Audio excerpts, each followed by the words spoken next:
Hey there, Mr. Redder here. Welcome back to another episode of r/entitled Parent Stories. Our first story we'll be reading today. My jealous Karen sister caused thousands of dollars of destruction at my house. After that, am I the jerk for calling the cops on my husband after he hid my son's motorcycle? And after that, sweet older lady saves me from a Karen on the bus. Now for every thumbs up this video gets, one Karen does not get to destroy anyone's stuff. That's what you think, Reddit boy. You haven't checked your office this morning, have you? So please smash that like button and subscribe and turn on notifications for new stories from Reddit every single day. My jealous Karen sister caused thousands of dollars of destruction at my house. I'm 22, female. I have 3-year-old twin boys and I had a baby girl not even 2 days ago. My sister, Jody, is 34 and has been suffering with infertility for the past 10 years, as well as repeated miscarriages. I used to feel really bad for her and also a bit guilty, as I got pregnant twice while I wasn't even trying to. It caused some tension between us when I was pregnant with my twins because she was jealous and I was already feeling intense guilt. This time around, she wasn't as jealous, but I still felt it was unfair. As my husband and I have decided we are done having kids, I offered to be a surrogate for my sister as soon as I'm cleared after this baby, and she seemed like she was absolutely over the moon with that. In turn, she offered to watch the twins while I was in labor with my new baby, which was a relief on my part. I went into labor on Thursday morning, and Jody came over to watch the kids while my husband and I went to the hospital. She seemed like she was in a great mood and promptly rushed us out the door. Everything seemed fine until we got home this morning to find thousands of dollars worth of destruction to pretty much every baby item we've purchased. Even the crib mattress was torn open. Everything was ruined. Jody tried to pin it on the twins, but they're 3, and this level of destruction had to have been done by an adult. My twins can't even reach some of the stuff that was destroyed, and they certainly do not know how to open diaper packages and tear them apart. I know kids, especially toddlers, can do a lot of damage in a short time, but I also know my kids aren't capable of what happened. I told my sister to get out of my home and stay away from me and my family. I got really angry, and I said a lot of stuff I shouldn't have. But one of them was, I hope you never have a kid, and if you do, then I'll tell it exactly what you've done to mine. I told her we can't afford to fix the damage she's caused, but since she still denies it, she won't cough it up. I told her because of her, the baby doesn't even have a safe place to sleep. My parents caught wind of what I said, and even after I explained the situation, they still think I'm being a jerk for saying something so vile to my sister, after all she's done for us. Obviously, my judgment is clouded. So, am I the jerk? Not the jerk. Your sister flew into a jealous rage when faced with all the things she wants and doesn't have. Can you imagine how terrifying that was for your twins? OP, you need to file a police report for destruction of property and maybe even contact the authorities. Your sister is unwell and should not be allowed to provide care to your kids. You didn't know, but now you do. Never let your sister anywhere near you or them. Your sister needs mental health services, and she's not going to get them if your parents would rather pass the blame on to you. Well, who do you think is the jerk? OP or her sister? Please let us know. I just want to know if while she was tearing everything up, she was like, ree, ree, ree. Am I the jerk for calling the cops on my husband after he hid my son's motorcycle? I got my son a $7,000 motorcycle for his 18th birthday this past June. My son is obsessed with automobiles and loves motorcycles. In his room, he has plenty of models and posters of motorcycles of all types. His biological dad passed when he was just 12. Now I'm married to my current husband, and he has kids of his own. My husband has always been against my son's interest in motorcycles. He thinks I'm encouraging him to be reckless, distracting him from school and by extension his future, and spoiling him and blowing away money by spending $7,000 on a motorcycle. This caused some tension between him and my son, so I told him to stop complaining about it. Around 2 weeks ago, my son's motorcycle went missing. We opened a police report, but nothing came out of it. It just disappeared. My husband had a smirk on his face the entire time, just walking around saying, I told you so, you just wasted your money. This was unbearable to hear, to be quite honest. My mother-in-law visited a few days ago. She was talking about the other house my husband owns and mentioned seeing a motorcycle, one that's similar to the one that we lost, in my husband's garage while she was cleaning it. She goes to clean that house weekly, even though it's empty. My husband plans on giving it to his kids as an inheritance. I was puzzled. I asked if she was certain, but she showed me a photo she took of it, which confirmed that it was indeed my son's motorcycle. I immediately rushed to call my husband and confront him about it.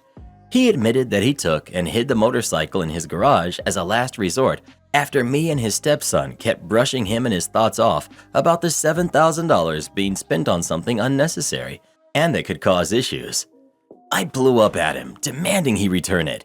He refused and told me he had been considering selling it and giving the money back to me so I could use it wisely this time. I told him I was serious and that I'd call the police. He literally said, "This is a family matter and cops can't do anything about it."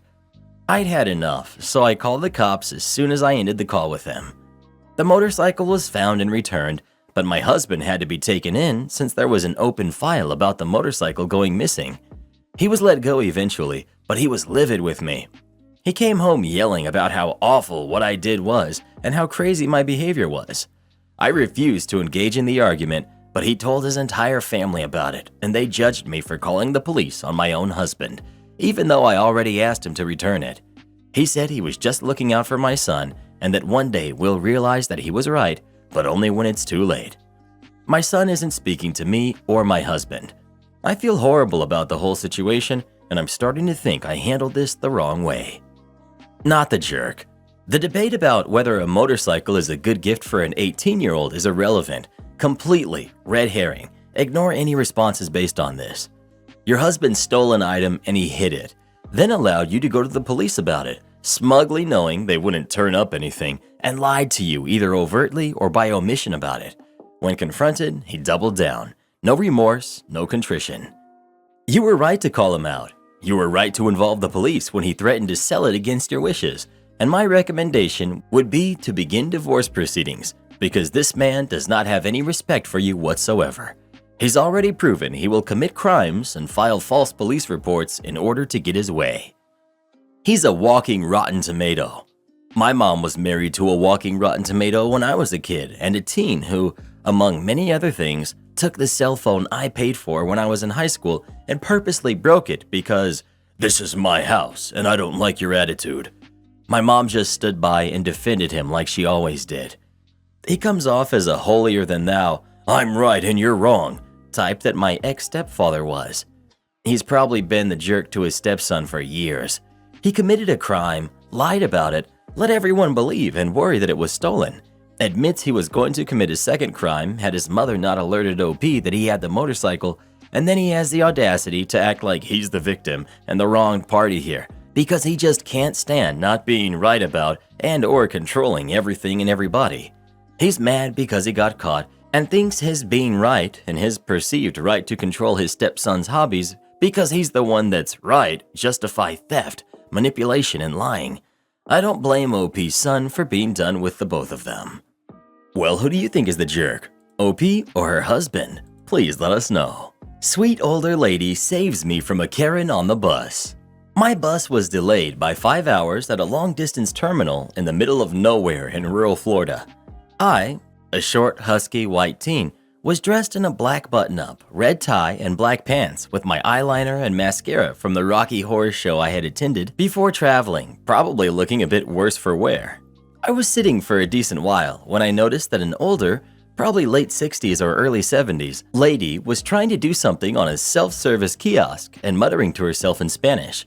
She seemed to be getting frustrated and was darting her eyes around for employees, but the place was packed with people due to the delays at around 3 a.m., so not many were around. Someone eventually did try to help her, but I heard "no hablo inglés," causing the person to just look kind of puzzled and walk off. I was in my 3rd semester of Spanish at the time, so I slowly walked over and said, "Excuse me, do you need some help?" She asked if I spoke Spanish, to which I replied that I was still learning, but I would do my best. She clapped her chest with a literal "Dios mío," and we pleasantly worked through what she needed done and went our separate ways. Someone had taken my seat, so I was just standing around for a minute or two when I get the tap on my shoulder. I turned around to see a large Karen with a ton of luggage and a kid in tow. The kid is nose deep into a DS and isn't really paying attention, but she looks me up and down with what appeared to be disgust before demanding that I get her luggage to wherever it has to go. I had no idea where that is and was honestly super exhausted, so I start to say, "I'm sorry, but I don't work." Before I can finish, she butts in with, "Don't you mess with me. This place is going crazy, and every other employee is busy. So even an office guy or supervisor or whatever you are should be out here helping with customers. I saw you help that other lady, so you can darn well help me with my bags." I raised my hands and started to explain again that I didn't know anything and that I don't work here, but she was not having it and started to raise her voice a bit. At this point, her kid notices her volume, looks up at me with what seemed like a mixture of confusion and embarrassment, then tugs on her shirt and says, "Mom, I don't think he..." She turns quickly and gives him a tss. Not even a shush, just like that loud click hiss noise that dog whisperer guy used on TV. Then she started in on me for being lazy and unprofessional or whatever. Just then, the elderly lady comes up from the side of us, shaking her cane at the large woman and shouts in the best English she could muster, "You leave my nephew alone. He's a good boy." The big woman turned to see this little old lady with straight up lightning in her eyes and the big bit of mahogany inches away from her face, then just turns around and leaves with her kid. No apology, nothing. Once her and her kid are a fair distance away, I thank the older woman, and she just motions for me to follow her.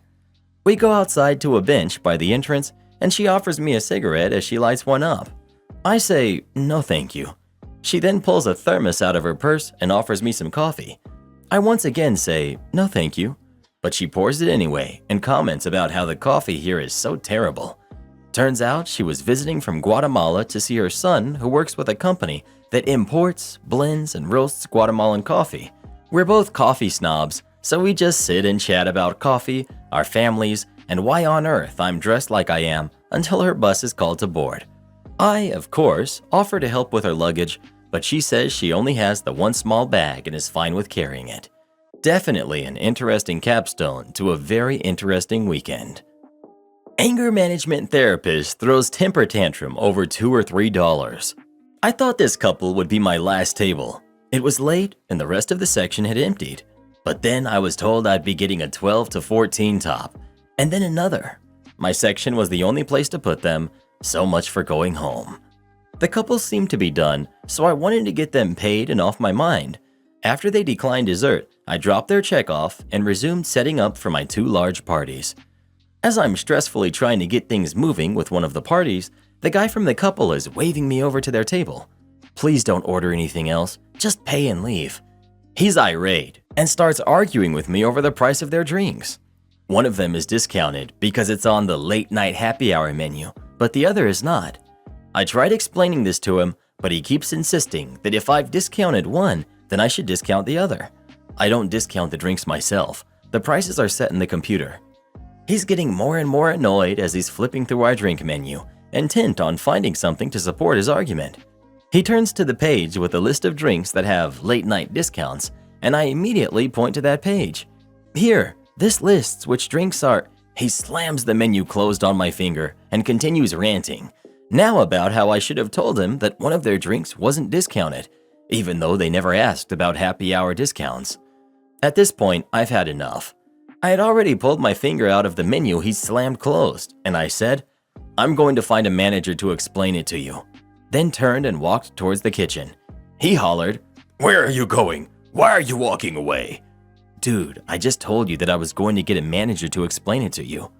I was starting to get irate myself, since he was wasting my time when I needed to take care of the 2 large parties.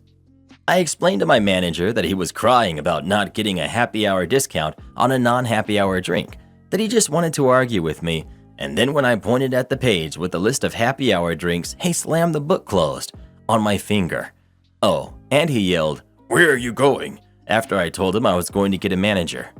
I apologized for having to waste her time with this nonsense as she walked over to deal with him.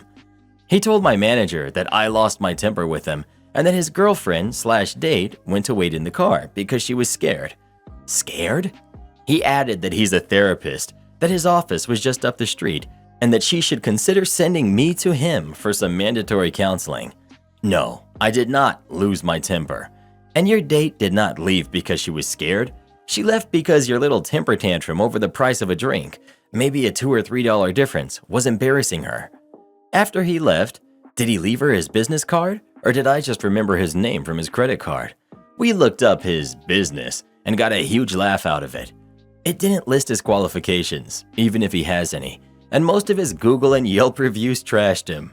Most were sent from people who had been referred from traffic court. The last time I was sent to traffic court, they provided a list of qualified traffic schools to attend, so somehow this clown got on one of those lists. Reviews included people saying he doesn't know what he's doing.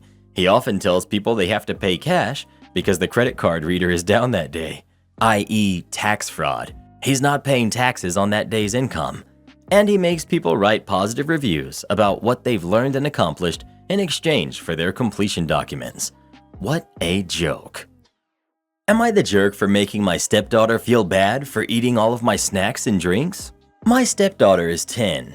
I'm 30, female, and I have diabetes, as well as other food allergies that prevent me from eating a very large variety of foods that are purchased for consumption in this household. The food and snacks and drinks that I can eat usually tend to be on the more expensive side, and I have to spend way too much time shopping around for bargains so I can actually eat.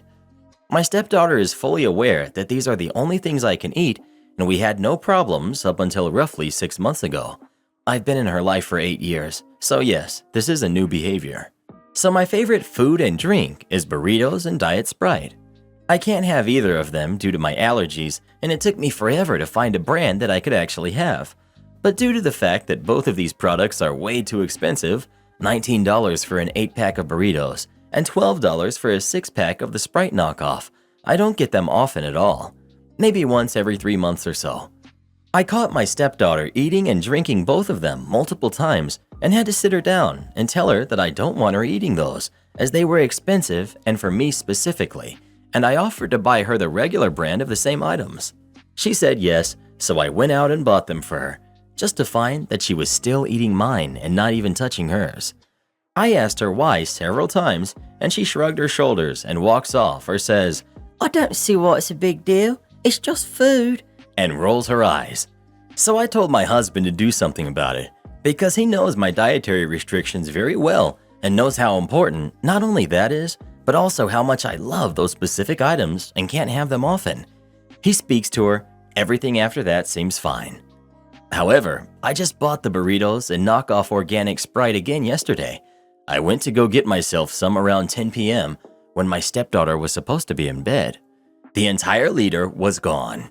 I couldn't find it anywhere. So I go into my stepdaughter's room and she's sitting with not only the Sprite in her lap, but 2 burritos as well. This is when I noticed everything else. My green tea sitting on the floor, gone. My meal containers that I had packed for work under her bed and on her dresser. I thought I was going mental because I couldn't find them anywhere, and turns out that she's been eating them. I've gone many days at work without food because of this. So I told her I had never been so absolutely disappointed and repulsed that someone could lack that much respect and empathy for another individual, and walked out. I woke up my husband. He went down and saw everything, but came up and started screaming at me because apparently I made his kid cry, and now he's worried about her developing anxiety about eating. Am I the jerk?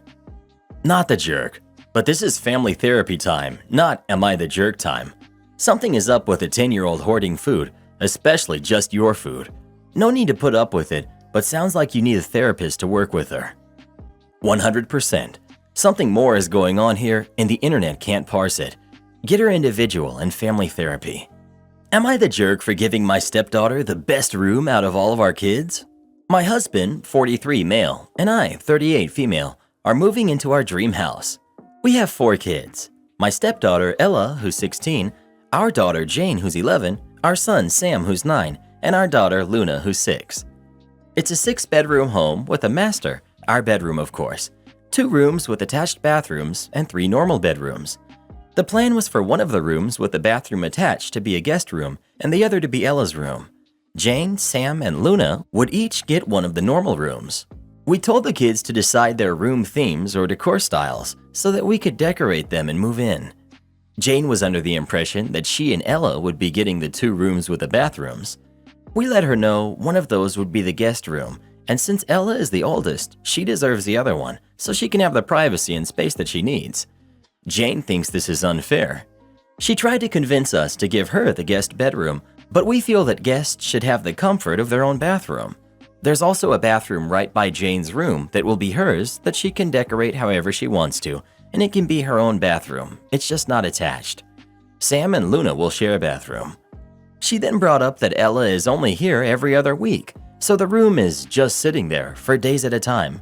We said that did not matter, and she still deserves the room because of her age, and when she leaves for school, college, they can switch. Jane has not been handling this well, and a few family members she's spoken to think I'm putting someone else's kid over my own. But I've been raising Ella since she was a baby.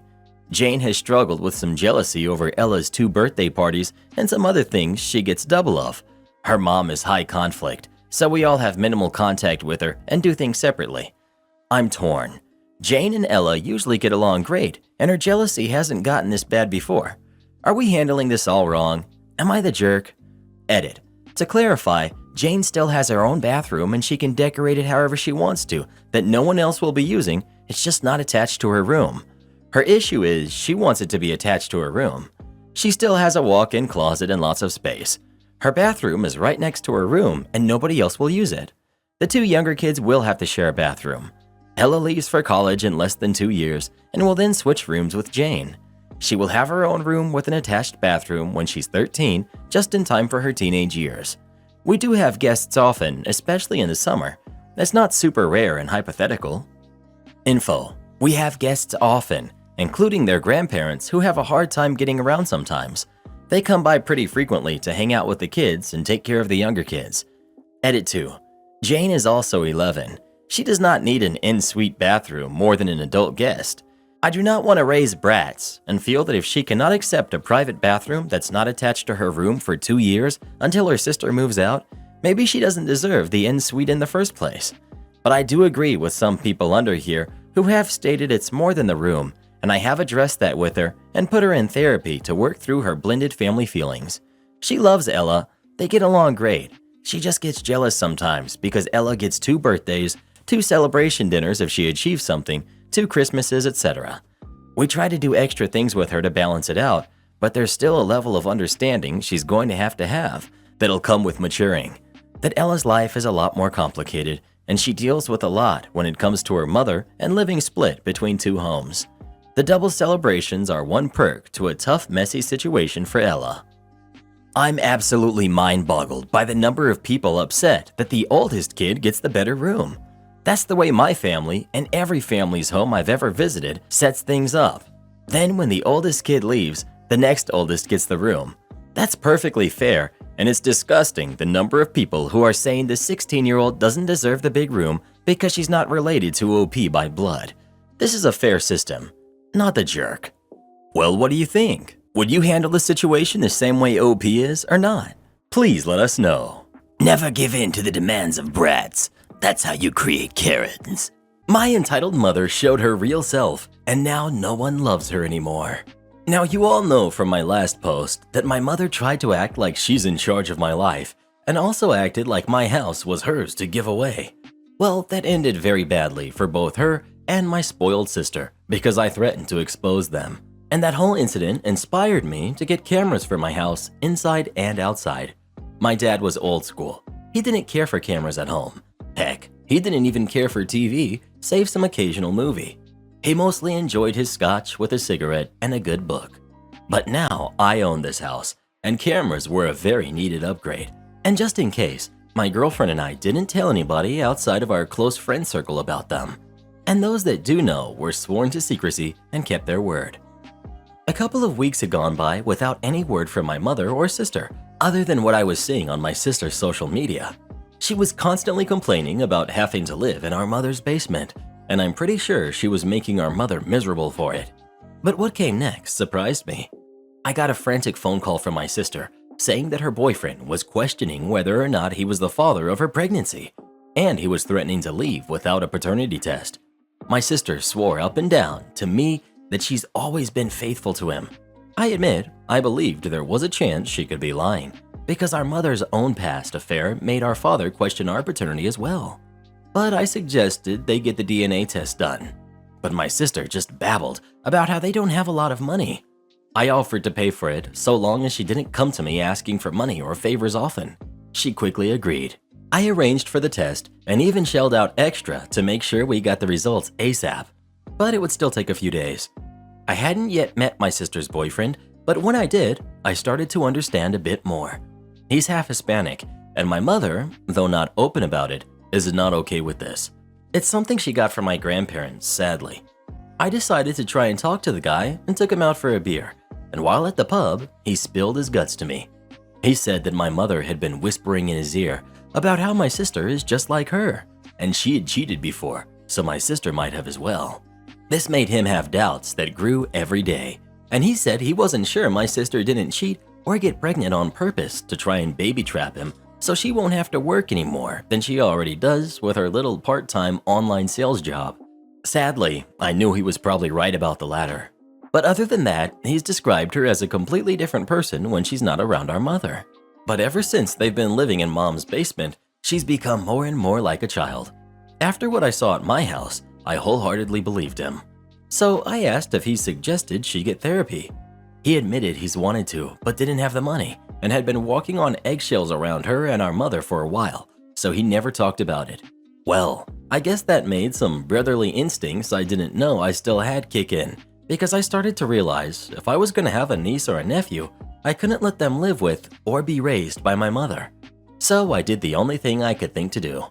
I told him that if the DNA results came back positive, I'd offer him a job and training at the company I now own. He quickly agreed because he doesn't want to live with my mother any more than he has to. Well, the day of the DNA test results coming in the mail came pretty fast, but my sister called me saying they weren't in the mail she'd gotten that day. I asked who got the mail from the P.O. box, and she answered it was our mother. That pretty much confirmed my theory she was trying to force out my sister's boyfriend. But since I don't, and never really have trusted my mother, with my sister's consent, I preemptively got the clinic to send me a copy of the DNA results to my address as well. And they did come in the mail that same day.